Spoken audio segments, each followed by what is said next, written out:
The secretions of the pineal in the yogic terminology is referred to as amruta, because once it begins its secretion, everything about you becomes sweet and beautiful.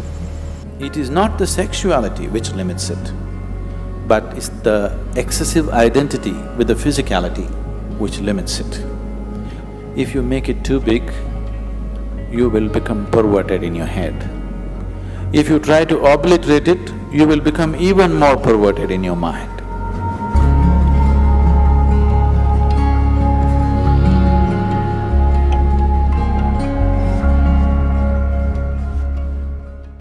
A 92-year-old man went to his doctor for a full medical checkup. The doctor checked him up and he said, "Hey, old boy, for your age you're doing great, everything is just fine with you." But the man asked, "But doctor, what about my sex life?" So the doctor asked, "Thinking about it or dreaming about it?" The more you try not to think about something, the more you will think about it. This is the nature of the mind. So there are many reasons why one indulges in sex. For some, it is just pleasure. For some, it is a way of building this bond and companionship. Otherwise, people feel they're going away from each other. They may be just fine, but a lot of people, it is psyched in their mind that if they're not sexually involved, they're actually moving away. Not true. You can be very close to somebody and need not be involved in any physical manner, isn't it? But societies are psyching, especially in this part of the world, people are hugely psyched. If there's no sexuality, you don't really have a relationship. In fact, the word relationship, it took me some time to understand that here, if you say a relationship, you're supposed to understand it's sex-based relationship. Nothing else is a relationship. If I can have a very strong relationship with you and not be concerned about your body, isn't it? I may not be drawn to your body in any way, but I can have a very powerful relationship with you. But all those possibilities are completely discounted. A relationship means you must be in some way physically involved, man, woman, or man, woman, woman, whatever you like. Essentially, it's body-based. What kind of body is individual choices, but essentially it is body-based. This has happened because somewhere our identification in the body has gone beyond normal levels of identity. It is excessive identification with the body. That is why body-based relationships have become the crux of the society. One who is too identified with your physical body naturally is sex-driven, because that is the highest thing that he knows. There are ways we can make you find something which is far bigger than this. Once you taste something better, I don't have to tell you, give this up or give that up, it'll anyway fall off, isn't it? There are ways to do certain sadhana which is more intense than sexuality, which is more ecstatic than sexuality. On one level, if you look at it, all dimensions of yoga, one way or the other, are ultimately trying to activate the pineal. Because once it begins its secretion, everything about you becomes sweet and beautiful. It creates a whole inner pleasure, which makes all the outer pleasures look like kindergarten stuff. That's the reason yogis are just sitting with eyes closed, not because they're against pleasure, they're against small pleasures, that's all. So the Shambhavi, one thing that's happening is, it stimulates the pineal secretion in a big way, which leaves you drenched in a certain level of sweetness throughout the day. It just leaves you in a certain state of ecstasy and blissfulness because the pineal gland is active. This is one aspect of your physiology which is very close to your consciousness. The rest of the physiology is about survival, but pineal gland is one aspect of your physiology which is very, very close to transcending the physical. In the yogic traditions, this sweetness is referred to as amrita or the ambrosia or the elixir of life. One drop, if it comes into the system, suddenly the whole system just cools down, the whole system is lubricated, functions at ease, the desperation in the system is gone, the desperation in the mind is gone. So, ambrosia means you found your own pleasure. If you're extremely joyful within yourself, you found the amrita within yourself. You're an extreme state of pleasantness. Now, being with people, not anymore about squeezing pleasure out of them. Being with people is just being with them. Only now you're truly capable of love. Otherwise, it is just a open sesame trick.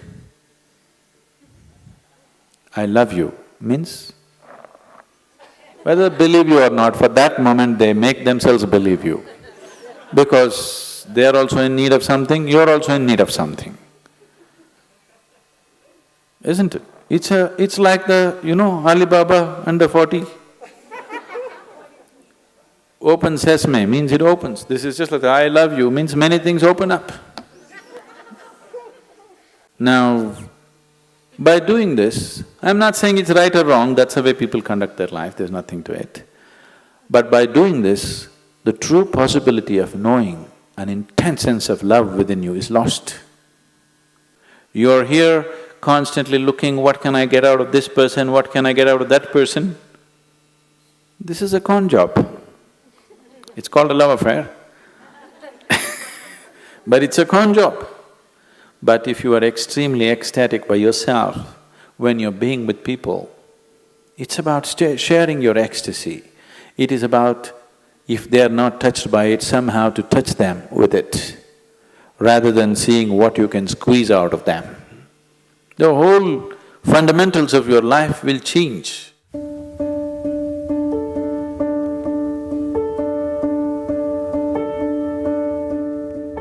Yes and no. In the sense, it is not the sexuality which limits it, but it's the excessive identity with the physicality which limits it. So, it is not sexuality per se which becomes the barrier, but the attachment it creates to the physicality which definitely becomes the barrier. This question is coming from a certain amount of bits and pieces, the gossip that you have heard about how you could assimilate your own semen and raise it up to your higher possibility. Yes, it is true. At the same time, it is not because of abstinence that one does it, it is because of internalizing your energies that you do it. It is not simply that somebody is abstaining from sex and suddenly his energies are all organized and it's going up. It's not true. If your energies get organized and begin to move up, the need for sexuality may evaporate for you, but it doesn't leave you incapable. It doesn't leave you impotent, but the need is gone. It is just no more a compulsive thing. And it is not just this one thing, all compulsiveness is lost. Essentially, most of the sexuality that's happening on the planet is happening because of a certain compulsiveness, isn't it? It's a compulsive drive. When you become conscious, when all compulsiveness disappears, this also disappears. It is just that because people are so body-oriented, they're always thinking spirituality versus sexuality. They are not connected. They are not connected. One is of the body, another is of a different dimension. It is simply because people are so… because religions of the world, moral schools and the ethical schools have been always speaking against it, it has become such a big issue in people's minds. They think the only way to know something beyond is, you must be away from this. Because somewhere you're not able to accept the simple biology of a human being, which is the tragedy, that you cannot accept the simple biology. You either have to celebrate it or you have to push it down the drain. Both are not needed. You can look at it for the limitation that it is and for the possibility that it is.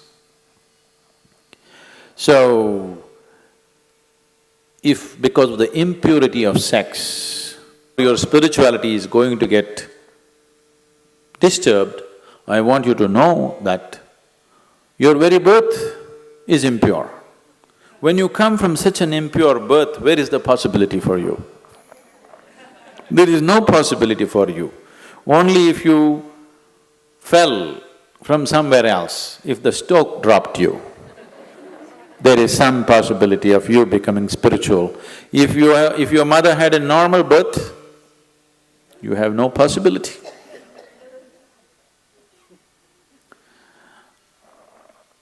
A 6-year-old girl came home one day from school and asked, "Mama, how was I born?" The mother was embarrassed. She said, "A stoke dropped you." She said, "Okay." She noted down. "Mama, how were you born?" "A stoke dropped me too." "Mama, how was grandmama born?" "A stoke dropped her too." Then the girl became serious and she went down and sat down and started writing something in her homework. Then the mother was feeling uncomfortable, she finished her cooking and then the girl had finished her homework and left the book there, she went and read. So the essay was about the family tree. So the girl had written, "For 3 generations in my family, nobody had a natural birth."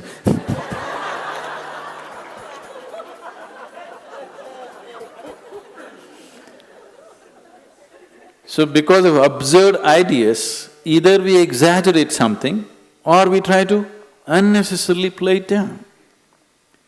It has a certain role in your life. If you make it too big, you will become perverted in your head.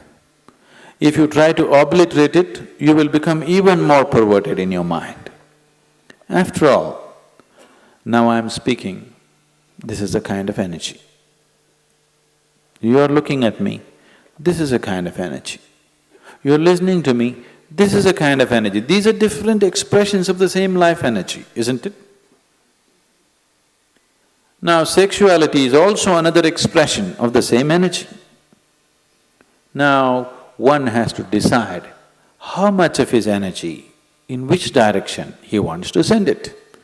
Because after all, you are a limited amount of energy, isn't it? See, it's just like you have an income, let's say you have $5,000 a month. How much for the house rent, how much for eating, how much for schooling, how much just for fun, how much for vacation, your portion, isn't it? Tomorrow morning, you got your salary, in the evening you went out and blew it up. Now the next month is going to be trouble, isn't it? Of course you have a credit card, but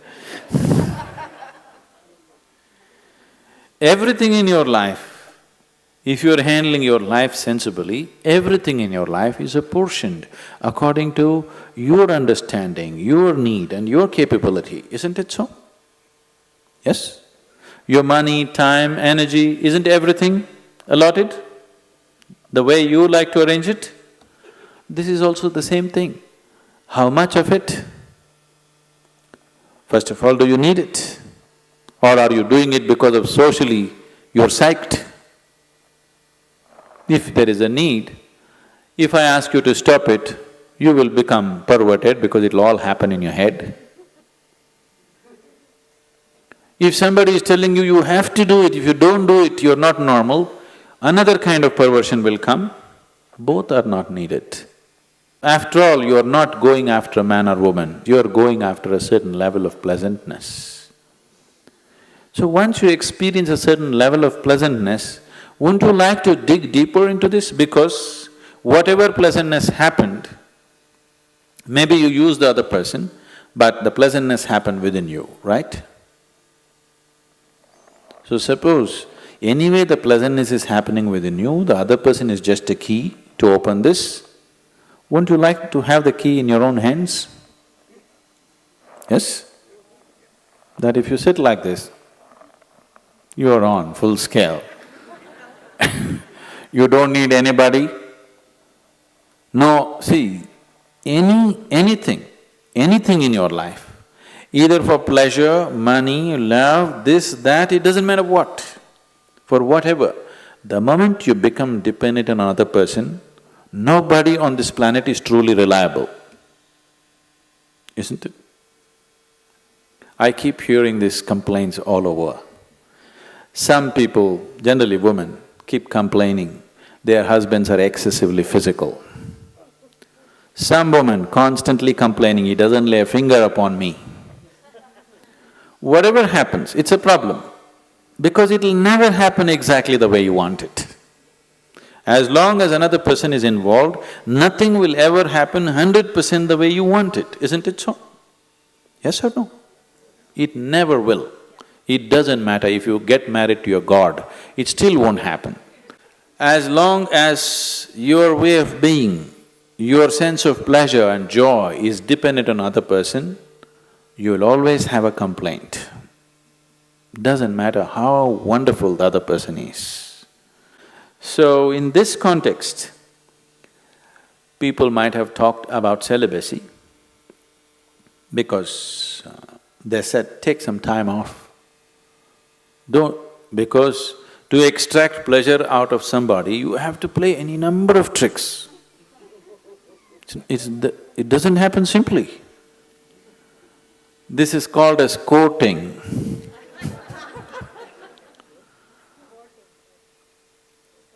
Once you go to the court, the judgment day will come. It takes enormous amount of time, effort, energy, and all kinds of other things, frustrations, jealousies, problems, everything attached to it. So somebody said, take time off from those things and see if this could be internally generated, and then being with people will become more out of your love than out of your need, which is definitely a better way to be with people, isn't it? It is definitely a better way of honoring another human being, isn't it so? Give this a little more attention. Instead of paying attention to that one and that one and that one, give this one a little more attention. It will produce much more pleasure than any other one can produce for you.